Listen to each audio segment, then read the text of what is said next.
If your product is about emotional wellness, but you're secretly falling apart inside, this is your wake-up call. I had to ask myself, how can I build something rooted in self-love if I'm not practicing it myself? This episode is the raw truth about becoming the kind of founder your vision really deserves. Welcome back to the next episode of Founder Unfiltered. I'm your host, Joanna Trojak, and this is the episode 10 of our journey together. I'm a consulting product manager who helps startup create self-sustaining and user-centric products, and I'm also the founder of HeartRenew, a self-dating app that is created for people that want to connect with themselves and not just other people. Today, we are diving into something that the startup world rarely discusses openly: the emotional toll of building something from scratch and how to stay grounded through the process. We're going to explore the anxiety, the identity crisis, the constant pressure to perform, and most importantly, the real practices that keep me sane and human while building a startup rooted in self-love. This isn't about productivity hacks or optimization strategies. This is about the raw, honest work of staying whole while creating something meaningful. It's about healing and building simultaneously, not sequentially. So grab your coffee, get comfortable, and let's talk about what it really means to be a conscious founder in an unconscious industry.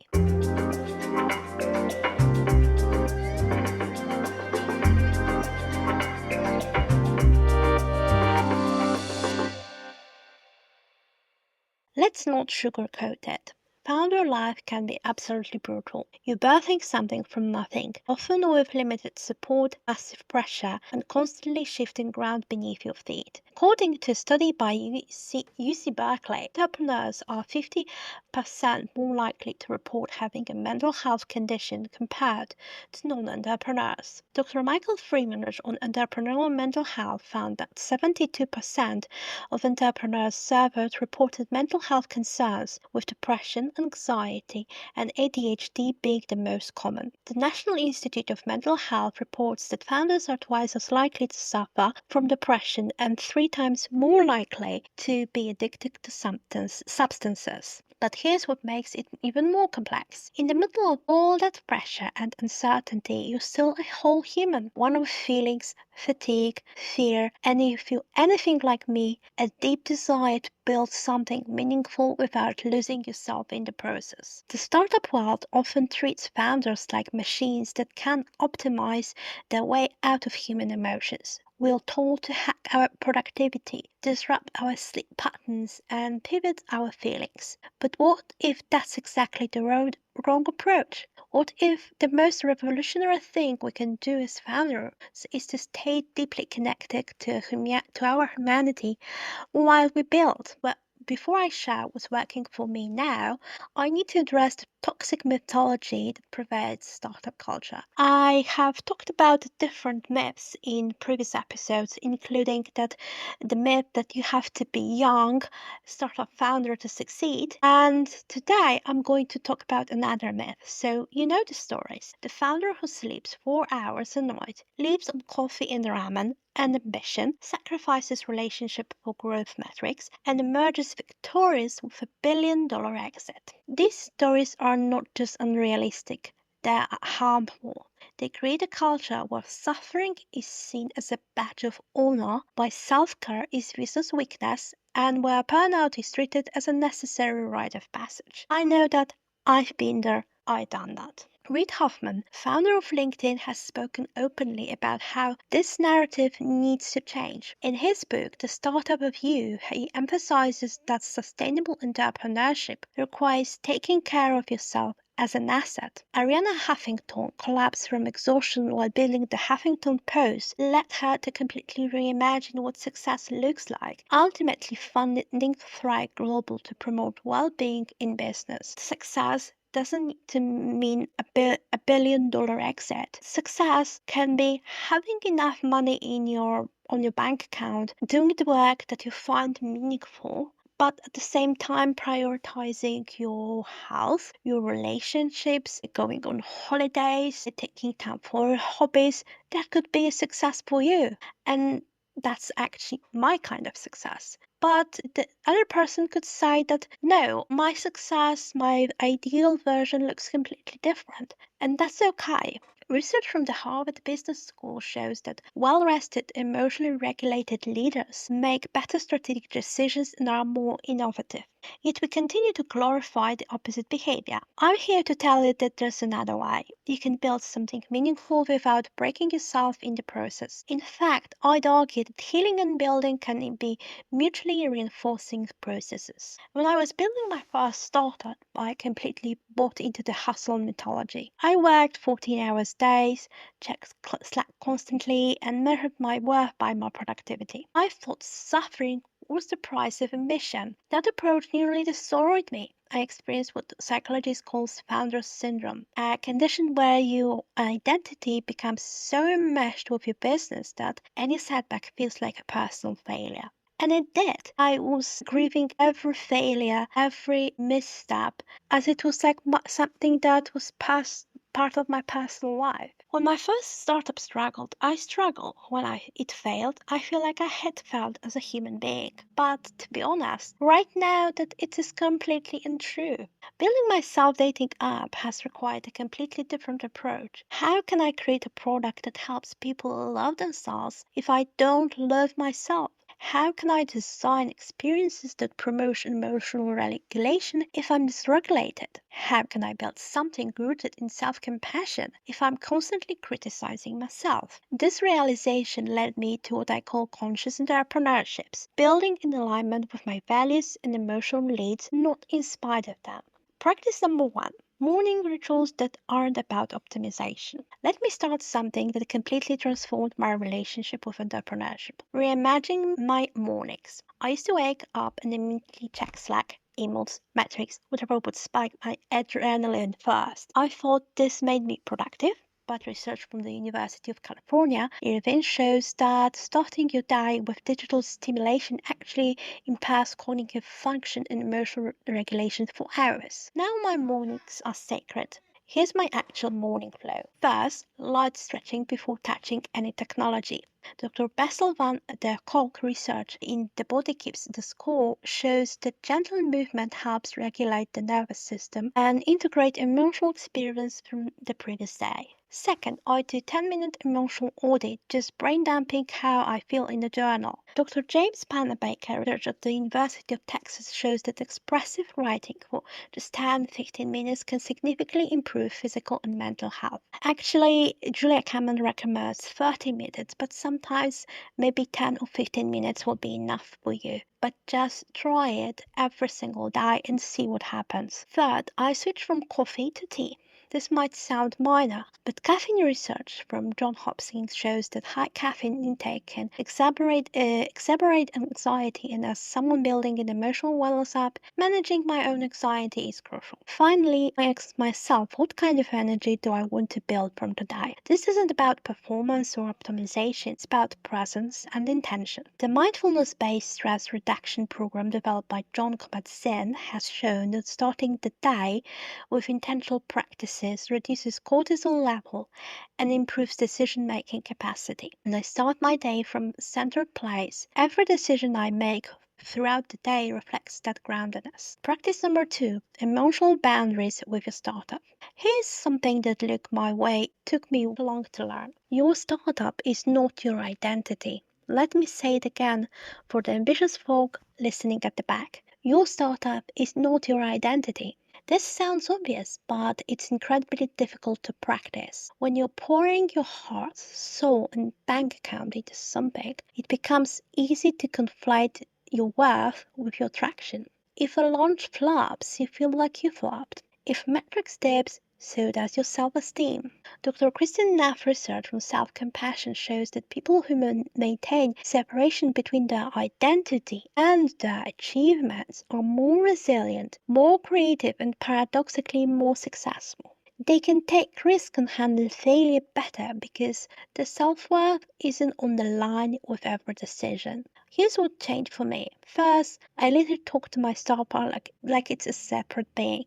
I know that sounds weird, but I don't care. I can be weird, but it's incredibly healing. Instead of saying, I'm not growing fast enough, I say, the app isn't growing fast enough Yet, this subtle shift creates psychological distance that reduces emotional overwhelm because it's not me that I'm not growing fast enough. It's just the app. The app isn't growing fast enough yet, so it's not yet. And it's up to me to figure how to make it better or not. Second, I journal from two different voices. The founder voice and the human voice. The founder voice is concerned with metrics, strategies, and outcomes. The human voice is concerned with feelings, needs, and relationships.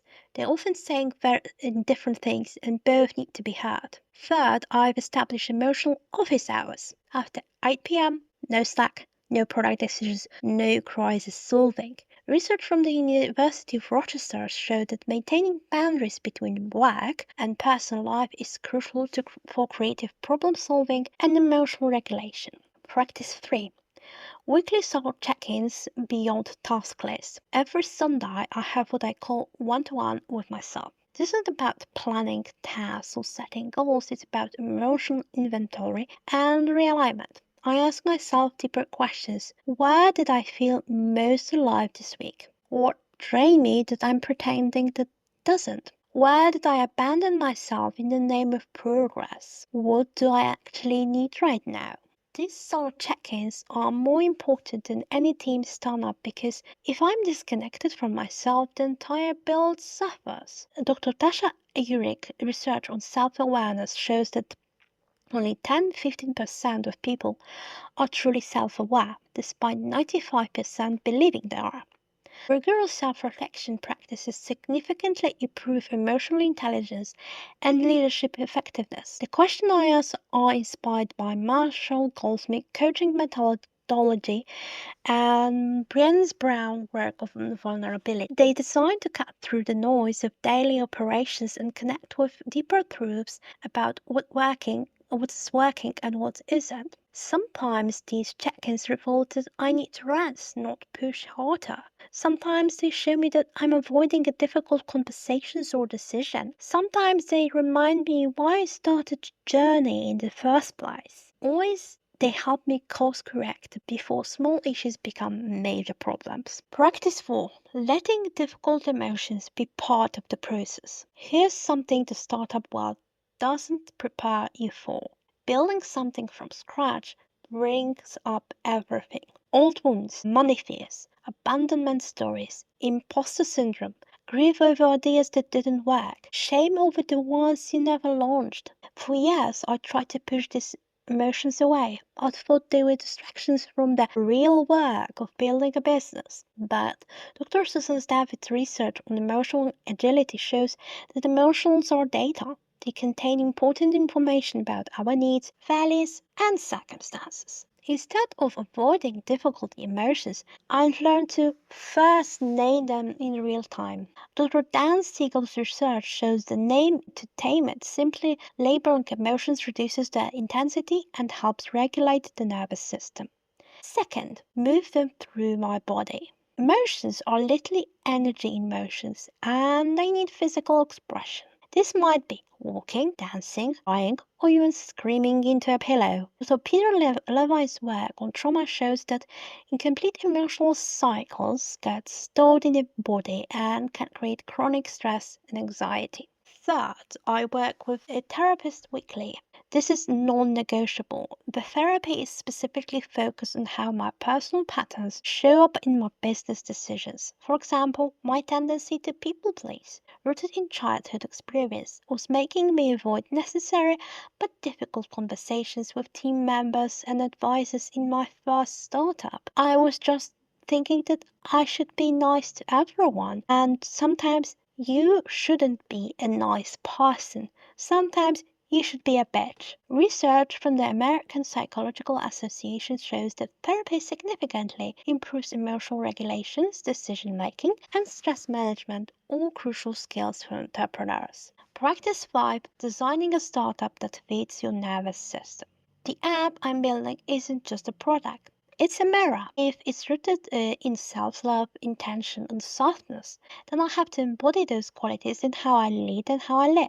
This means fundamentally reimagining how I approach business. First, I refuse to glamorize burnout culture. When team members are overwhelmed, we adjust timelines. When I'm exhausted, I rest without guilt. This isn't efficiency, it's sustainability. Second, I'm building an emotionally intelligent product team. I'm planning to start meetings with emotional check-ins. I design a system that makes spaces for uncertainty and vulnerability. I'm designing to celebrate process improvements, not just outcome achievements. And when I'm going to finally have a team, because I don't have it yet, I'm just looking for the right people, I know that I have to reinforce those standards with them because this is the culture for me. And I am creating culture because I'm a founder. Third, I prioritize design that calms rather than overwhelms. This extends beyond the app interface to the entire company culture. Calm communication, thoughtful decision making, space for reflection. Fourth, I say not now to growth hacks that aren't aligned with my values. There are plenty of ways to drive user acquisition that would conflict with my mission of emotional wellness. I am choosing alignment over aggressive growth. For instance, I have recently met a publicist while networking, and she asked me, have you been thinking about pitching to brands and earn money for that? I said, of course. Of course, I think about that. I think that's the good strategy. But first, I need to figure out what is my foundation, what is my product, what I'm selling, what I'm building, and then I can actually hire someone who will help me to publicize it. So, like a PRN agency, a publicist that will help me to find the right influencers, the right brands. But I'm not doing it right now because the product is not yet ready. I am still trying to discover it. This approach is supported by research from Raj Sisodia on conscious capitalism and Frederic Laloux book on reinventing organizations. Companies that operate from these principles often outperform traditional business in the long term because they create genuine value for all stakeholders. What's fascinating is how these practices are supported by neuroscience research. When we chronically stress, our brain operates primarily from the amygdala, the fear center. This leads to reactive decision making, tunnel vision, and creative paralysis. But when we maintain practices that regulate our nervous system, we can assess the prefrontal, we can access the part of the brain responsible for executive functioning, creative problem solving, and strategic thinking.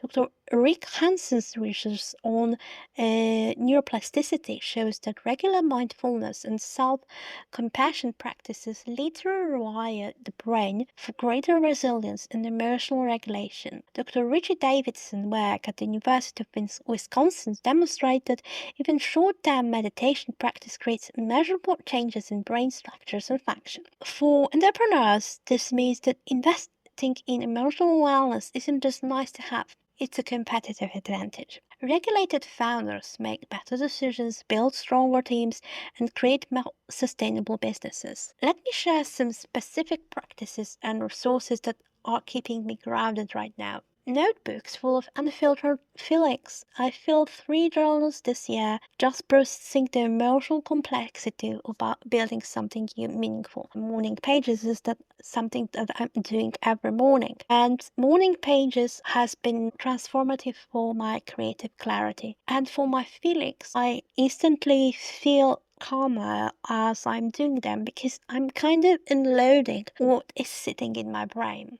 The Calm Up Sleep Stories. No shaking here. Matthew McConaughey reading bedtime stories helped me transition from founder mode to human mode. Research from the Sleep Foundation shows that guided relaxation significantly improves sleep quality. Walking without headphones. This practice comes from Jenny Ogle's book How to Do Nothing, which explored the radical act of paying attention in a distracted world. These walks help me process ideas without forcing solution. deep friend conversations where we don't talk about work. Research from Harvard's grand study on adult development showed that relationship quality is the strongest predictor of life satisfaction and resilience. I know that I have to take time for deepening those relationships, for talking to people about their lives, about their emotionals, about things that they are going through right now. I know that I have to prioritize time to actually talk to my friends on the phone instead of just texting them. Yoga, but also yelling. Both are forms of emotional regulation. The polyvagal theory shows that we need both calming and activating practices to maintain nervous system flexibility. Boundary reminders stuck on my fridge. Physical reminders help maintain practices when willpower is low. Mine include your worth is not your work, and rest is resistance. Being okay with being quiet online. Not every thought needs to be a post. Not every experience needs to be content. Sometimes the most productive thing is presence without performance. What I'm discovering is that when I operate from a regulated, grounded place, it affects everything. My product decisions are more thoughtful and user-centered because I'm not making them from anxiety or ego. My communications with my advisors or my partners in business is clearer and more honest because I'm not filtering everything through fear. My relationship with uncertainty and setbacks is healthier because I'm not attaching my identity to every outcome. My vision for the company is more authentic because it's emerging from my values rather than external expectations. This creates what researchers call an upward spiral. Positive practices reinforce each other and create momentum toward a greater well-being and effectiveness. I know that some listener will probably be thinking, does this all sound great, but doesn't this slow down progress? What about competitive advantages? What about investor expectations? These are valid concerns, and I want to address them directly. First, burnout is actually less productive than sustainable practices. Research from Stanford shows that productivity dramatically decreases after 55 hours of work per week. The idea that more hours equals more output is simply false. Second, emotionally intelligent leaders build stronger teams and make better strategic decisions. This creates a competitive advantage, not a disadvantage. Third, investors are increasingly recognizing the value of founder well-being. Firms like First Round Capital now screen for founders' mental health as part of their investment criteria because they've seen how founders' burnout destroys company values. Finally, consumers are demanding more authentic, value-driven companies. Building consciously isn't just personally sustainable, it's increasingly what the market rewards. This journey has required me to completely redefine what success looks like. Traditional metrics, valuation, user growth, revenue are still important, but are not the only measures that matter. I now also track how often I feel aligned with my work, the quality of relationship I'm building, my capacity for joy and creativity, how well I'm modeling the values I want to see in the world, whether I'm building something that makes me proud, not just profitable. This approach is inspired by the triple bottom line concept, measuring success in terms of people, planet, and profit. But I've added four: personal integrity and well-being. If you're further struggling with the emotional toll of building, here are some practical steps you can take. Start with just one practice. Don't try to overhaul your entire life at once. Pick one thing, maybe a morning routine or a weekly check-in, and commit it for 30 days. You don't have to use all of my routines. In fact, you shouldn't. There are countless of different YouTube videos with people sharing their morning routines or experimenting with the routines of famous founders like Jeff Bezos or Steve Jobs or whatever. And they actually tried that like about like a month or a week, and then they don't do that. Try to figure out what works for you. So starting with one practice and figure out if it's just the right practice for you is a good start. So the things that I have shared right now are just working for me right now at this stage of my life. But they could change based on when I go to a completely different stage, or some things can change in my life. So take what resonates and don't think or try the things that do not resonate. Try to figure it out for yourself. Find a founder-focused therapist. Many therapists don't understand the unique pressure of entrepreneurship. Look for someone who specializes in entrepreneurial mental health or executive coaching. Join a founder support group. Entrepreneurs organizations provide peer support from people who understand what you're going through. I have talked to some person like a few weeks ago about networking. She said that networking is not just good for business, it's good for you because you talk to people, you share your struggles, maybe other people will share your struggles, and then realize it's not just you, there are other people who have similar struggles. So prioritize making those connections, finding that support group for you. Set boundaries with your work. Create sacred time and space that's just for you as a human, not as a founder. Invest in a physical health. Exercise, sleep, and nutrition aren't luxuries. They're foundational to emotional regulation and cognitive function. Practice self-compassion. Talk to yourself the way you talk to a good friend going through the same challenges. Don't just talk shit to yourself. Say nice things. Say, it's okay. You're going to try it again. You're going to be better next time. You don't have to push it so hard. You are allowed to rest. Remember your why. Regularly reconnect with the deeper purpose behind your work. When the day-to-day gets overwhelming, this larger meaning can sustain you. I believe we're at the turning point in how we think about entrepreneurship and success. The next generation of founders is asking different questions. How can I build something meaningful? How can I create value without extracting it from others? How can I succeed without sacrificing my humanity? This shift is being driven by several factors: increased awareness of mental health, climate change concerns, social justice movements, and a general questioning of traditional capital's value. Young entrepreneurs are demanding more from their work than just financial returns. Companies like Patagonia, Ben & Jerry's, and Warby Parker have shown that you can be both profitable and purposeful. B Corp companies that meet social and environmental standards, growing rapidly and often outperform traditional corporations. But this isn't just about external impact. It's also about internal sustainability. We're recognizing that the way we build is just as important as what we build. I'll be honest, this approach isn't always easy. There are days when I question whether I'm being too soft, whether I should be pushing harder, whether my competitors are gaining ground or I'm doing the work. But then I remember how miserable I was during my first startup, how disconnected I became from myself and the people I cared about. I remember the physical and emotional cost of that approach. Now, even when things are challenging, and they often are, because it's a startup, I feel more alive, more creative, more connected to my purpose. The work itself has become a practice of growth and healing. I'm not just building a product, I'm becoming the person who can build something truly meaningful. And that personal development work directly benefits everything else I create. What I've learned is that healing and building aren't separate processes. They integrated. Every challenge in my business reveals something about my personal patterns. Every breakthrough in my personal growth opens up my new possibilities in my work. For example, learning to set better boundaries in my personal life directly improves how I negotiate with advisors and partners. Healing my relationship with money affected how I think about pricing and business models. Developing self-compassion changed how I give and receive feedback. This integration is what makes conscious entrepreneurship so powerful.